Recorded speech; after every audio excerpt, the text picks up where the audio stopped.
Today it's raining, but it doesn't matter because we're talking about two women who are making history at the 72nd Cannes Film Festival. One is the first black female director to have a film in the competition. The other is the first transgender lead actress of colour to be in the festival.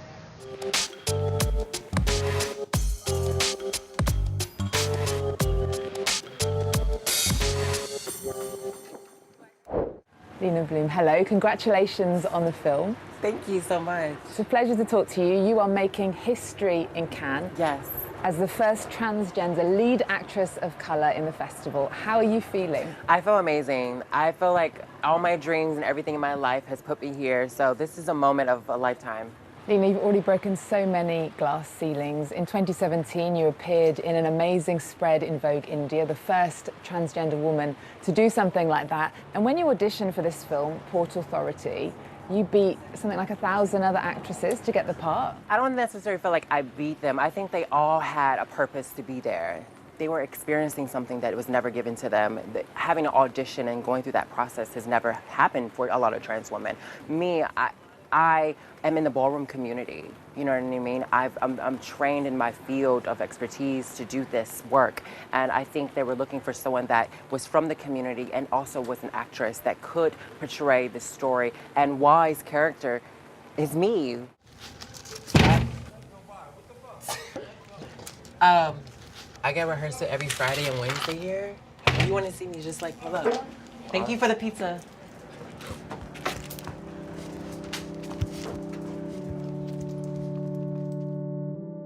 Port Authority is showing in Uncertain Regard here at the festival. Tell us about the story. Well, Port Authority is a love story.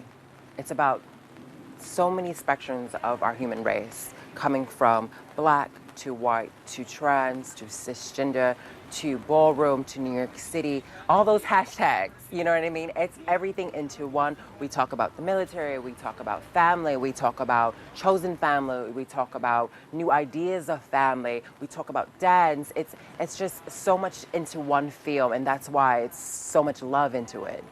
In the past, we see trans women playing prostitutes, sex workers. We see them being murdered on screen. This film is very different. We see love, we see attraction. Why is it important to have films that are a bit more representative and not just showing transgender women as victims? Well, because we live in a society where trans women are not in public spaces. So when you think of trans women, you think of something like Jerry Springer or something like that. So the idea that me growing up, I couldn't go to the library and see like a drag queen. I couldn't have an art teacher that was a trans woman, you know what I mean? So we are not in public spaces, and we've been pushed in the back, in the missing links in society, finally have a voice to speak and show our unique stories with the world. And when we talk about this and we are given opportunities, and people like Danielle who want to be disruptive and tell these stories, we need more people like that. We need more people that say, this is real life. This is real love. Tell us about your journey. When did you realize that you were transgender? I think for me, transitioning and being transgender is something that is very human to everyone. I mean, as a woman, you go from a little girl to a teenager to an adult. That is a transition. To go from high school to college, that is a transition. To go from being single to married, that is a transition. We are all in transitions in our lives. So it's not just me being transgender as a transition. When I was born, I'm Leyna Bloom. You know what I mean? The medicals and the doctors don't identify me as being trans. That's just a label that's been put on me. You know what I mean? We are all transgender. We all have ideas that are feminine and masculine, and that makes us very unique in ourselves. So we are all trans. What do you think about the current status of trans rights in America? It's a very sad story, you know, the fact that people don't see us as human and they don't see us as we are able to have opportunities and we don't deserve education, we don't deserve to live in public spaces. So for me, I feel like I have a responsibility to my community and to my people to show them that we do and we are here. We are beautiful, exotic women who have voices, have dreams. We think, we sleep, we eat just like you, and we have dreams just like you. And that should be respected and revered. You walked your first ball when you were 16 in Yes, Chicago. I did. Can you tell us a bit more about the ballroom scene? Because some people at home might not know about it. Yeah, ballroom is my original platform. Before fashion, before acting, this place gave me an opportunity to groom myself, to have healthy competition, to see myself as beautiful. You know what I mean? We can't go and be on the soccer team at our school. We can't be on the cheerleading squad. So the fact that we have ballroom, it allows us to have healthy competition among our counterparts, to have something to live for, to have something to dream for. Right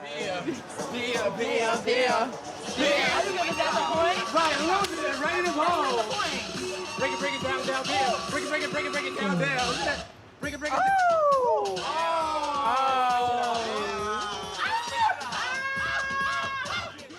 Lots of people in the film, lots of the actors actually come from the ballroom community. They're non-professional actors. Why was that so important for the film? We needed authenticity. We needed people that had the bruises, had the stories. It wasn't acting. It was something that was real, that was human to them. We needed the real acrobatics. We needed to tell those stories in our movements. And I saw on Instagram you made a call to the community to raise money to bring the cast here. Did you succeed? Yes, so many people, so many of my friends supported us and, you know, shared it. So I'm so happy and I'm so thankful to everyone. And I told the boys, whatever you do, take your time, soak it in. You come from kings and queens. They have presented you here and they have blessed you to be here. Know that you deserve to be here. Leyna Bloom, this is your moment. Oh my Thank God, you. this is all our moment. We're all a part of this.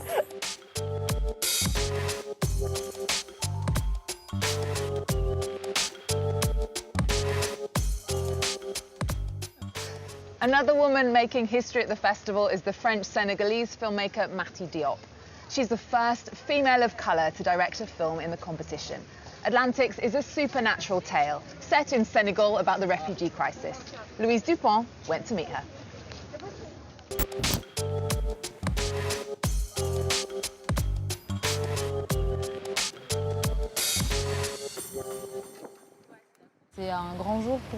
It's a wonderful time for me and my crew.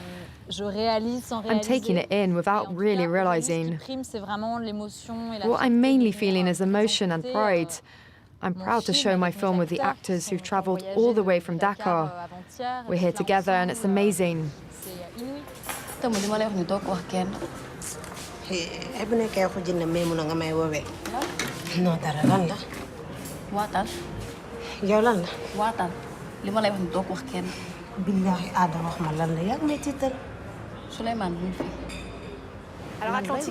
Atlantic is a story of migration, but from the point of view of women who stay behind.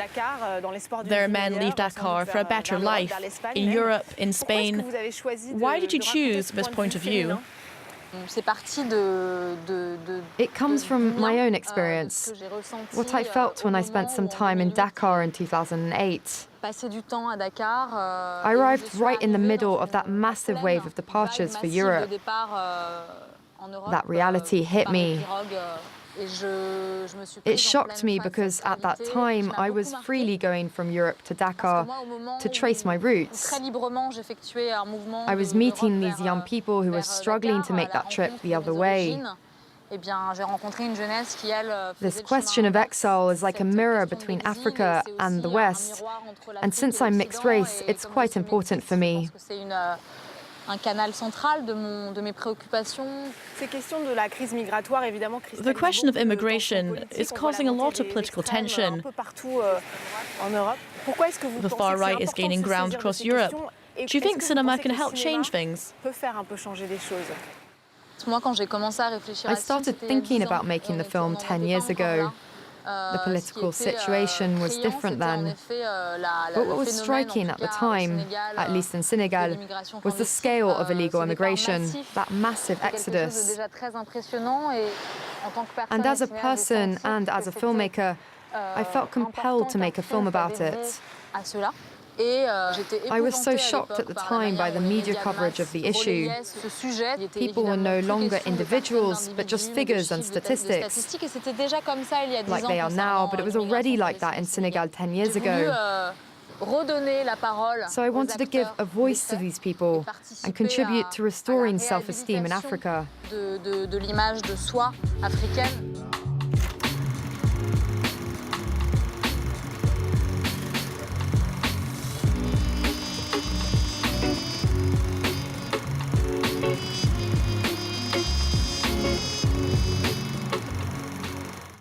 That's it from us and the women breaking the glass ceilings here at the Cannes Film Festival.